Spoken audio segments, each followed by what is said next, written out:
در این دنیا یکی است که از همه به شما نزدیکتر است. اوست که میتواند هر چی خواهش دارید به منت برآورد و یا دستی آزارش را کوتاه کند. عجب آن است که اگر با این یک دوست شدید، اهل دنیا همه با شما دوست خواهند شد. این یاری فداکار عقل شماست. درود بیننده های عزیز، نشر نوی برنامه رواندرمانی را از تلویزیون تاجیکستان پیشنهادتان می‌داریم. امروز به سوال های شما پاسخ می‌گویند نامزد علمی روانشناسی نادیر امانov.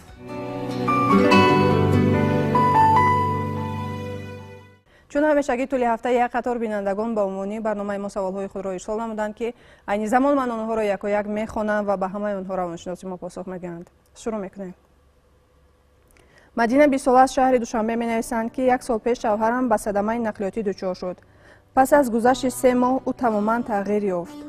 سرش پیوسته درد می‌کند، دلش می‌سوزد، صدای بلند را برداشت نمی‌کند. همزمان از تنهایی می‌ترسد. احوالش بسیار بد است. هرچند به طبیبان مراجعت میکنیم ولی پس از تشخیص همش خوب است میگویند. ما چی کار کردن ما رو نمیدونیم. در حقیقت درست قید کردن که وقتی که به طبیبان مراجعت میکنند، طبیبان حالت جسمانی او رو تشخیص میکنند و معلوم میکنند که در بدن وی یگان نقصان نیست. لیکن اینجا نقصان در بدن نیست، اینجا نقصان در روح روان او است. یعنی سیستم عصبی او در همین حالت بسیار مانده و خسته میشود. چرا؟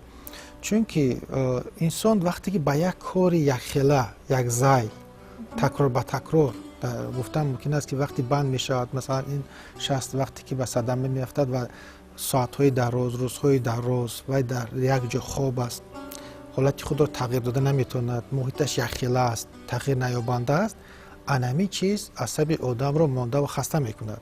بر همین برای این شخص باید یک دیگرگونی در همون عالم احاطه کرده‌اش وارد کردن در کار. مثلا شخصان سالم وقتی که کمی خسته و مانده میشوند به سیر تماشای کوچه میبرایند، به مهمانی میروند، به تماشای مثلا تئاتر کینو میروند، یکی یگان جای دیگر میروند. همین سیر و سیاحت آدمان باعث دیگرگونی میشود و این دیگرگونی به سیستم عصبی انسان یک راحت، یک گفتم قوه نو میدهد. لیکن افسوس وقتی که شخص در یک خانه در این حالت، این کس میگن دائما خواب است و بی تغییر است، البته این یک خیلگی باعث مانده شوی عصب میگردد و عصب مانده شده را باید کوشش کردن در کار که با او یک گفتم که یک روحی نو، قوه نو وارد کردن در کار. چگونه؟ یگانه راهی که دیگرگونی کردن در کار در اینجا چی باید در گفتار دیگرگونی باشد، در رفتار دیگرگونی باشد، در عمل دیگرگونی باشد. مثلا در اون جایی که این کس مثلا میخوابند باید یگون آینه نیلگون باشد، برنامه‌های رنگ و بررنگ را تماشا کنند. این یک است. باید توسط مثلا واسطه دیگری تکنیکی، مثلا کینوفیلم‌های گوناگونی که به این کس معقول است باید نشان داده شود. مثلا هر گونه سریال‌ها، هر گونه کینوفیلم‌های مثلا درباره حیوانات، درباره منظره‌های زیبای طبیعت باید نمایش داده شود. بعد از آن باز یک راه بهتری آرام کردن و عصب را ماندگی عصب را برآوردن این موسیقی فورم است. موسیقی فورم به دلش نزدیک، مثلا کنسرت‌های گوناگون، همون موسیقی فورم کلاسیکی بعد خلقی رو بسیارتر مانند تماشا کنند، میتونن توسط این عصبی او را کنند که گفتم که راحتیان. و باز راه دیگری هست، اگر این شخص کتاب‌های بدیعی مثلا جالب دقت باشد، اگر باز مثلا درباره رمان‌های گوناگونی حیاتی باشد، سیر و گذشته‌های گوناگون باشد، کتاب‌های گوناگونی تاریخی باشد، وابسته به شوق و ذوقشون باز اهمیت داده کتاب‌های بدیعی خوب رو اگر پیشکش کنند، این کس اگر خواند گفتم ممکن است در زندگی او دیگرگونی میشد. همین دیگرگونی در زندگی او باعث راحتی حالتی روانیش می شود. البته تاثیر میکند که مثلا دردی سرش کم شود و دیگر خصوصیت های روانی او بهتر شود. انسان برای به دست آوردن صبر و بردباری و همین طور رسیدن به حکمت و دانش سودمند باید سرد و گرم زندگی را بچشد و از امتحانات زیاده سربلند بیرون آید. نفر می نویسند که من زیاد هزار شوخی میکنم که نه همیشه به اطرافیان پسند میآید. هرچند کوشش میکنم ولی خود را نگاه داشته نمیتوانم. چطور جدی شوم؟ بله، در حقیقت وقتی که در انسان یگان خصلت پیدا می شود، وقت این خصوصیت خود را انسان از معیار زیاد نمایش میدهد، این چیز با اول به بد دیگران میزند، بعد به بد خودش هم میزند و عجیب که این یک عادت منفی تبدیل می‌یابد و باید گفت که عادت منفی را از خود دور کردن البته ممکن است، امکان دارد، لیکن یک بار از خود نیست نمی شود و مثلا نمیخواهم گفتن که نیست نمی شود. اکنون این عادتی که آهسته و در خون آدم جا شده است، هم تو از خون برآمدنش هم آسان نیست و باید مدتی دور و دراز طولانی انسان باید اول یک مقصد گذارد و موافق مقصدش نقشه کشد که مثلا کوشش میکند که همین خیلی شوخی ها را در یک روز مثلا 10 تا میکند، روز دیگر 9 تا میکند، روز دیگرش 8 تا میکند، روز دیگرش 7 تا میکند. همین خیلی یعنی از اول به خود امکان میدهد که شوخی بیشتر باشد، آهسته شماره این شوخی کمتر کرده. همین خیلی دور و دراز باید نظارت برد، از نظارت قطعی ارادوی خود رو استفاده برده نظارت نماید که شماره این شوخی ها قطعا کم شدن گیرند و این باز هم یک مدت یک وقت میخواهد، نه اینکه یک دو روز، نه اینکه یک هفته 2 هفته، بلکه ماه‌ها میتونه دوام کند. 2 ماه دوام کردنش ممکن است، 3 ماه دوام کردن. در دوام 2-3 ماه بعد آهسته همین خصلت منفی آدم، یعنی عادتی درسترش منفی انسان از انسان آهسته دور شده میتواند و البته باز در اینجا قوه سختی ارادوی در کار. آدم باید سخت خواهش کند و قطعاً از همون نقشه کشیدگی خودش بیرون باید نبراید، کوشش کند. البته این کار را کرده ممکن است. بله، شوخ و زنده‌دل بودن اصلا این خاصی سنگینی که هست و طبیعت اون است. آیا طبیعت رو عوض کرده میشه؟ اصلا این در خونشان هست، لیکن همون شوخ زنده‌دلی هم یک معیار دارد. نه هر سنگینی که مثلا ساعت‌های دراز شوخی میکند. هر چیز یک جای خود را دارد، مکان خود را دارد، وقت خود را دارد. مثلا در اون جایی که آدمان در حالت اندوهگین هستند، غمگین هستند، شوخی خنده مثلا موقع ندارد، مکان ندارد. بنابر همین انسان باید خودش اداره کرده تواند داند جای خودش و شوخیش رو. هر یک شوخی هم جا و مکان و وقت و ساعت خودش دارد. آدم باید بداند که در کجا شوخی کردن ممکن است، در کجا شوخی کردن ممکن است. من لجامی ظهوراتی خصوصیت‌های روانی خود را انسان باید زیر نظارت خود بگیرد. آنگاه انسان گفتم ممکن است که به شخصی نمونوی تبدیل یافته بتواند. حقیقت چنان پرقوت است که با نگاه مردم عوض نمی شود. چقدر برای عوض کردنش کوشش نمایند هم بیهوده است. بعضا حقیقت چنان است که کسی نمی بیند، بعضا حقیقت چنان است که دل برای دیدنش قوت ندارد. نرگس 25 ساله می نویسند که من در کارخانه راهبرم. سپارش‌هایی را که با زیردستانم میدهم اجرا میکنند، ولی نوابسته از این دوباره خودم تفتیش میکنم و از نو آن وظیفه را به انجام میرسانم. چرا من این گونه ام؟ کاری این کس میکنن از روی قاعده بگیریم ترتیب راهبری درست است. هر یک سپارش که داده می شود بعد اجرایش باید راهبر را نظارت برد، نظارت کند که مثلا خطای مثلا به خطا راه داده نشود. این طرف مثبت کار است. لیکن طرف دیگر هست که مثلا وقتی که دیگران کار میکنند و راهبر کار آنها را مثلا اجرایش اون را یک طرف مانده از نو دوباره این کار را میکند، شاید نتیجه خوب شود، لیکن گپ در سر اون است که مشکلی که وزنینی در سر راهبر میشد یا که راهبر به جای همه کار میکند. همین 100% دیگر کردن کار دیگران طرف باز منفی هم دارد.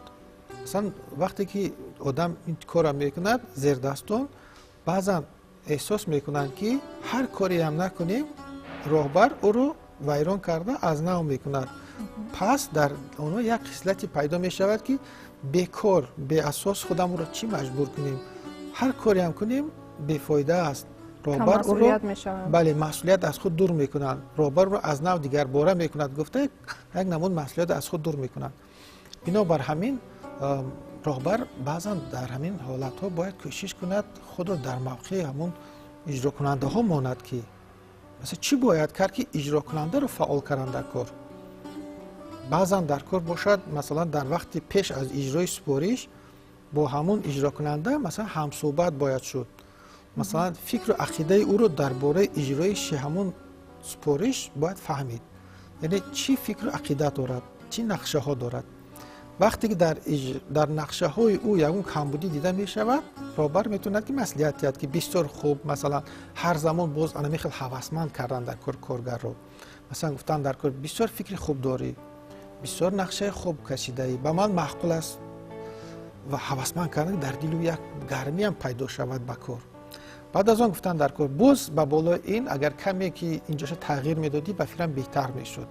یعنی کاری کردن در کار که باز در سر همون شاگردان یا که کارگران زیر دستان حسی مسئولیت باشد، پیدا شود که اون نفر از تحت دل این کار را بکنه، نه اینکه روی که هر خیلم کنم مثلا راهبر خودش تغییرش میتید، هر کاری کنم راهبر از سری نو میکنه بی‌پروایی نکند. برعکس بفهمد که همه مسئولیت در گردن او است، او باید جدا مناسبت کند، او باید تمام هستی تمام گفتم ممکن است که ایجادیات خود را استفاده برد و به درجه عالی کار اجرا کند.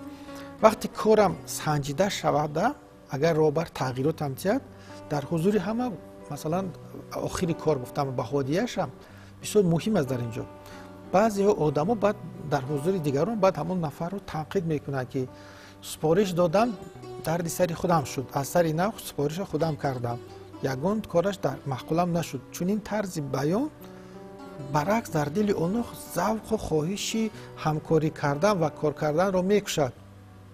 برعکس بعضا کردن در کار گفتن در کار که کاری کردش بسیار خوب بود، به من معقول شد، خیلی بعضی جاش من تغییر دادم لیکن اساسش کارش مثلا بد نبود، که حسی مسئولیت برگردن اونها برگردد.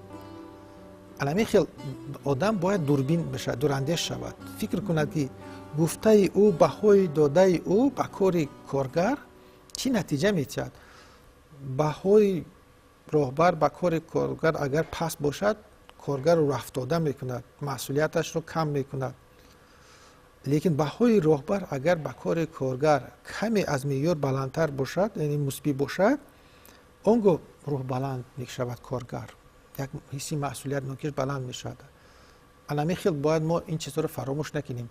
نازکی دارد طرز کار، حتی در خانه هم در تربیت فرزند هم این چی میشود.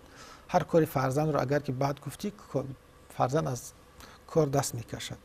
حتی در زندگی هم در خانه در عائله داری هم مثلا هر کاری مثلا خوراک پختگی همسرش رو مرد اگر تنقید کند اون زن ذوق خوراک پزیش نیست میشود. بعضا برعکس تعریف کردن در کار بسیار خوراکتان با مزه بوده است، لیکن نظرم نمکش کمتر می نماید، یکی نمکش کمتر زیادتر شده است. لیکن اول تعریف کردن در کار که ذوقشون زیادتر شود، کوشش کردن دفعه دیگه که نمکش خوبتر شود، این زیادتر شود. انا خیلی وقتی بها میدیم با کار کارگر و با شاگرد و با فرزند و با همسر و دیگر بهای مثبت میدیم، انا این حسی گفتم مسئولیت شناسی آنها زیادتر می شود. از کافی آنان پرسیدند مهمترین خاطره شما از دوران تحصیل کدام است؟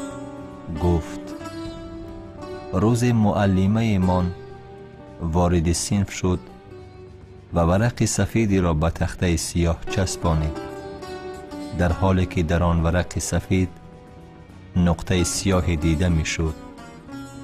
معلم از ما شاگردان پرسید بچه ها چی می بینید؟ همه با یک آواز جواب دادند یک نقطه سیاهی در ورق. معلم چند لحظه اندیشمندانه در مقابل آن تخته سیاه راه رفت و سپس با دست خود به اطراف آن نقطه سیاه اشاره کرده گفت: چرا این همه سفیدی اطراف نقطه سیاه را ندیدید؟ کافی آنن میگوید: از آن روز تمام تلاشم این بود که اول سفیدی یعنی خوبی ها، نکات مثبت، روشنایی و غیره را نگاه کنم.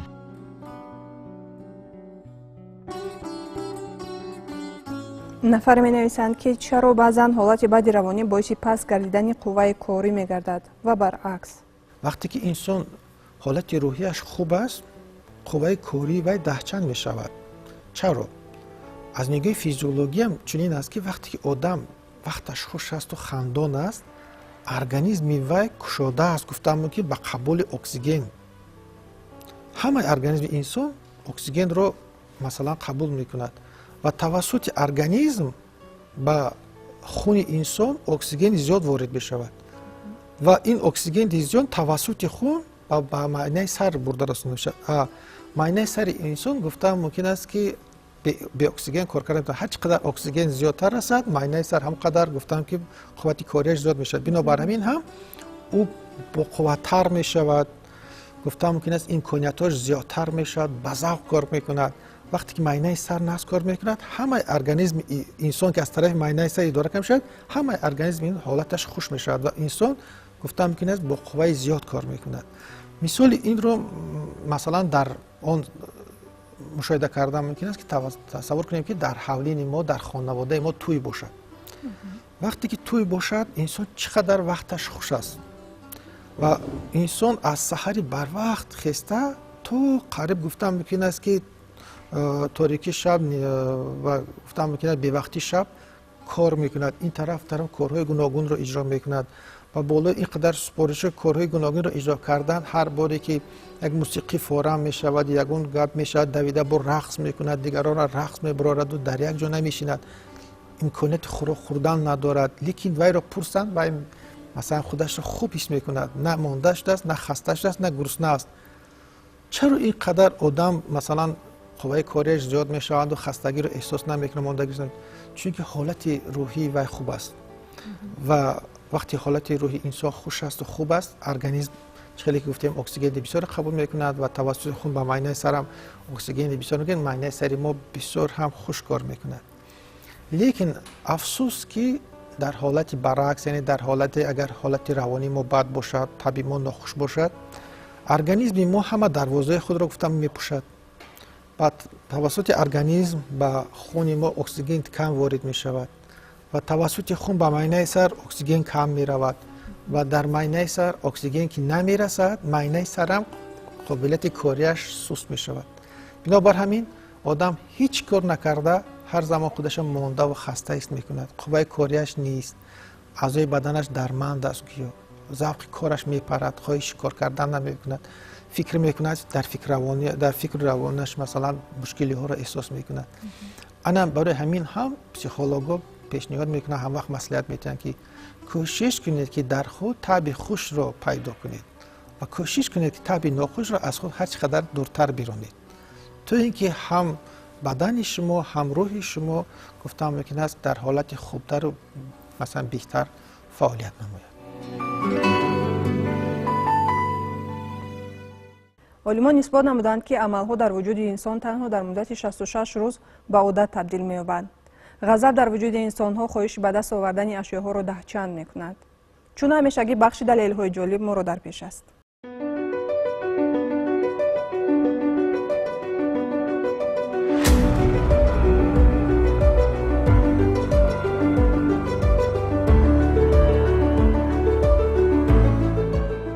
از نقطه نظر روانی برای عاشق شدن 4 دقیقه کافی است. آدمانی که به خود باور ندارند پیوسته از پای پس زدن دیگرانند. اگر شما فکر کنید که می توانید دوستانی بیشمار داشته باشید، خطا می کنید. انسان ها در تمام زندگی تنها 150 مراتب دوستی کرده می توانند و خلاص. 90% بیماری ها از سبب حالت بد روانی سر می زنند. انسان در حالت به پورگی شفا می یابد که اگر وضع روانیش بهتر شود. تحقیقات‌ها اثبات نمودند که هر قدری که حجره سرد باشد، همان اندازه خواب‌ها دهشت‌آورتر می‌گردند. اگر دیگران از نقشه‌های شما آگاه باشند، بدانید که درجه امکانیت عملی گردانیدن آنها کاهش می‌یابد. از این رو اگر خواهید که نیت‌هایتان عملی گردند، آنها را به کسی نگویید.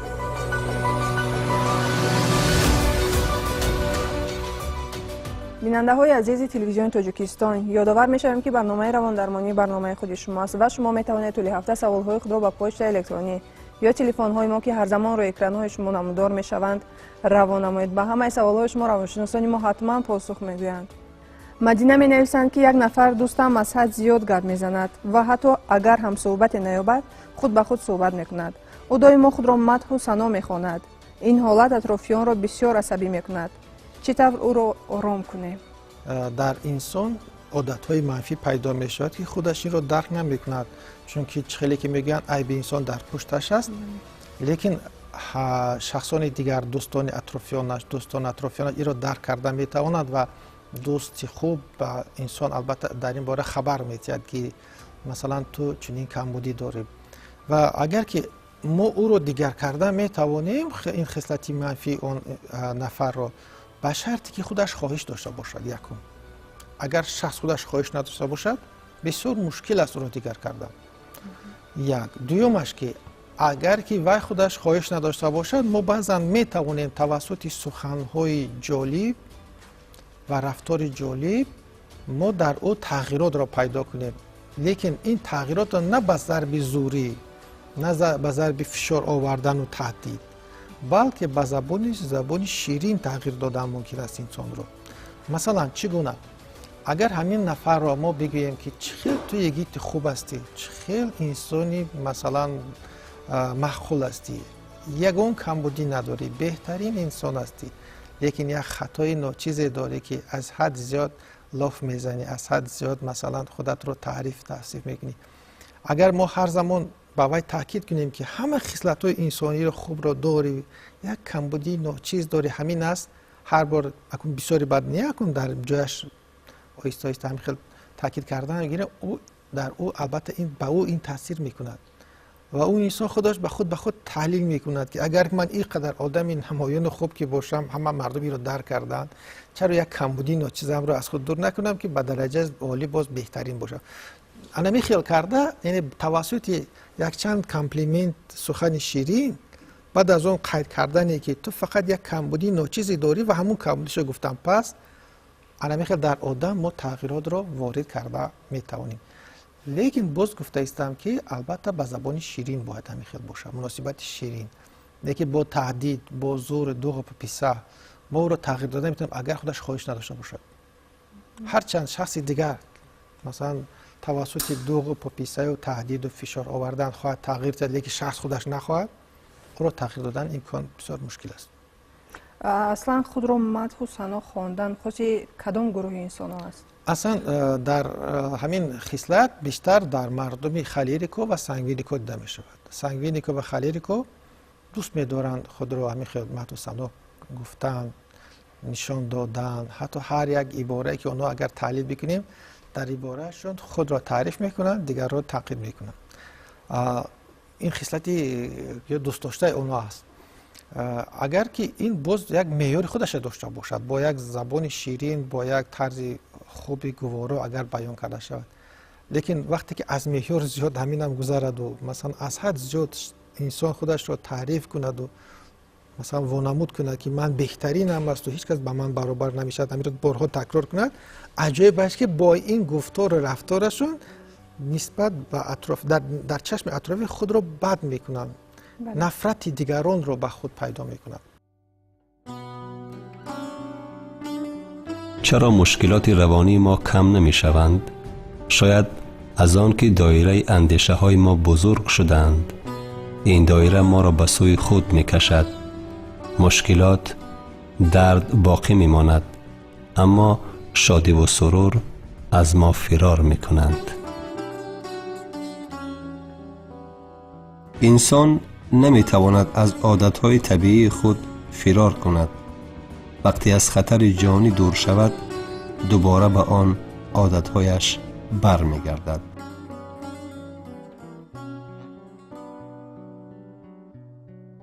дилноза 20 сола аз ноҳияи рӯдакӣ менависанд ки ман зуд асабӣ мешавам, бисёр дашно медиҳам, рафторҳои номақбул мекунам, дар ин ҳолат худро идора карда наметавонам. пас аз ором шудан ба корҳои кардан боварам намеояд, чӣ кор карданамро намедонам. дар ин шахс пеш аз ҳама бояд гӯем ки хислатҳое пайдо мешавад ки аз сабаби тарзи нодурусти муносибати дигарон ин хислатҳои асабонияту бадқаҳрию бадхашмӣ ташаккул ёфтааст.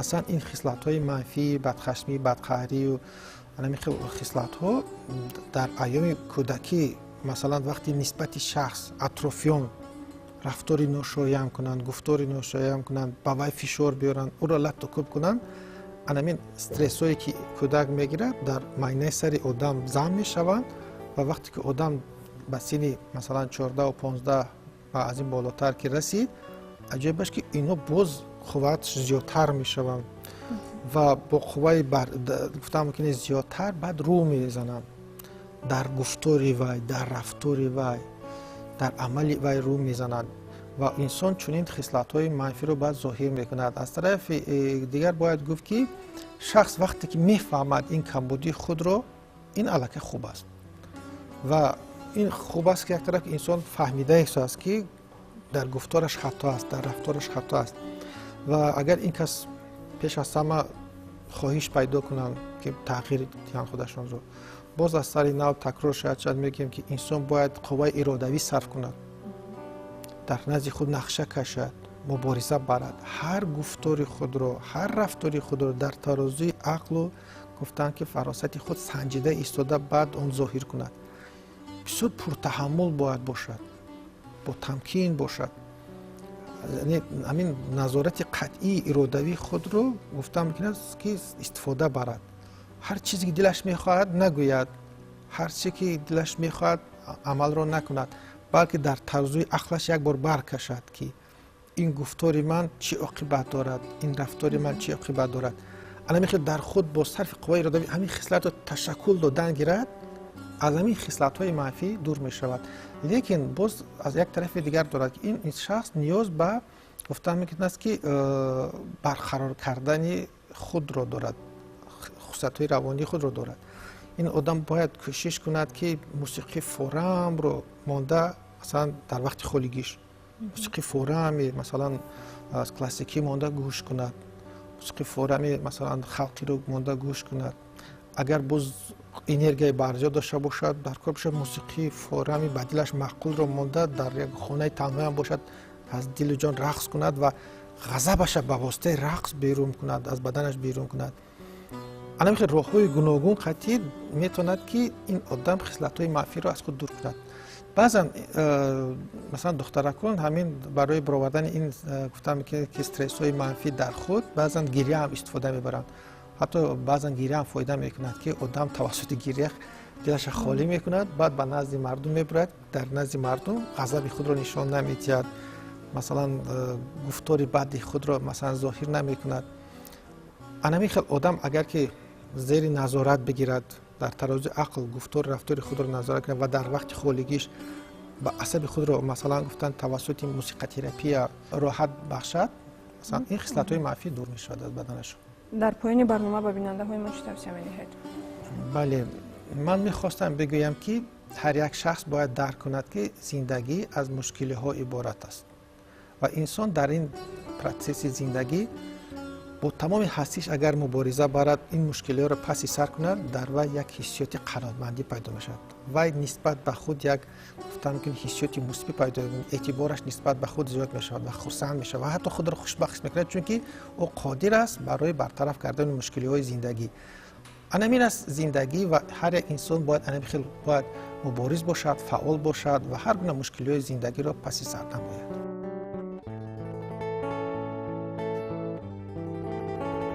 چرا مشکلات روانی ما کم نمی شوند؟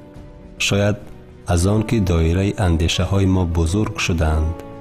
این دایره ما را به سوی خود می کشد.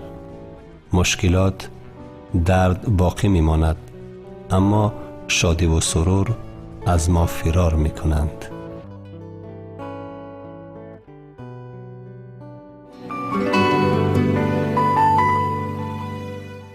он чи мояи ифтихор аст, илм асту ахлоқ. аммо он ки бо ин ду худписандӣ кард, на илм дорад ва на ахлоқ. ин буд барномаи навбатии равондармонӣ. имрӯз ба саволҳои шумо посух гуфтанд номзади илми равоншиносӣ Нодир Амонов. бинандаҳои азиз, шумо метавонед тӯли ҳафта саволҳои худро ба почтаи электронӣ ё телефонҳои мо ки айни замон рӯи экранҳои шумо намудор аст равон намоед. ба ҳама саволҳои шумо равоншиносони мо ҳатман посух мегӯянд. худ ва наздиконатонро эҳтиёт кунед. то дидори дигар, саломат бошед.